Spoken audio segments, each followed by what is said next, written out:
xildhibaan Mubaarak Cilmi Bidho oo kamid ah xildhibaanada golaha deegaanka ee magaalada Burco ayaa maalinimadii shalay tole xukuumadda Soomaaliland ku dhaliilay inaanay agabkii caafimaad ee magaalada Burco iyo sidoo kale gobolada bariga inaanay soo gaarsiin ay bixiyeen wadamadaasi adduunka. Xildhibaan Mubaarak oo warbaahinta la hadlay ayaa sheegay in baaqi uu diray xukuumadda Soomaaliland inay ka soo jawaabtay, waxna uu sheegay in magaalada Burco maanta loo diray agab caafimaad oo lagaga hortagay faafitaanka caabuqa COVID-19.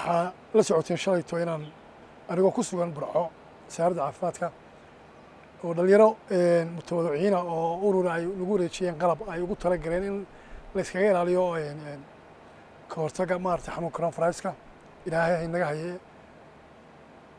waxaan baaq u diray madaxweynaha iyo dowladda inay macaawimooyinka imanaya ay maaragtay wixii aanu gobol ahaan ama gobolada bariga ay leeyihiin inay na soo gaarsiiyaan.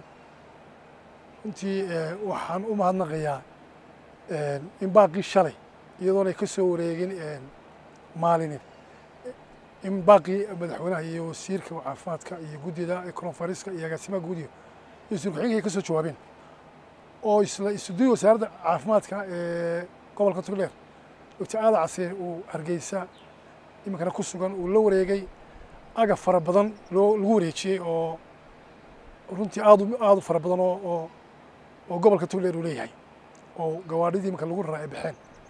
runtii alaabtaas waa alaab fara badan nooc walba leh oo uga mahadnaqaynaa runtii mar labaad madaxweynaha iyo wasiirka iyo agaasimaha iyo guddidaba. waxaana rajaynaynaa in wixii dambana qaybta ay leeyihiin gobolka Togdheer iyo gobolada bariguba in la gaarsiin doono, waayo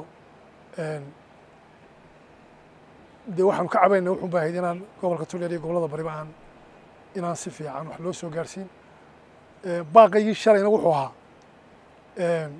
muu ahayn baaq runtii wuxuu ahaa baaq aan u hadlayo ummaddayda iyo shacabkayga oo aanoo la dareena bulshada hadday tahay bahda caafimaadka iyo gobolka iyo hadday tahayba bulshada gobolka Togdheer iyo gobolada bariba oo anoo ka baqaya xanuunkan aan ognahay xamar yaalla Jabuuti yaalla Itoobiya yaalla inaanu ka maqnayn dalkeenna iyo gobolka Togdheer iyo gobolada bariba.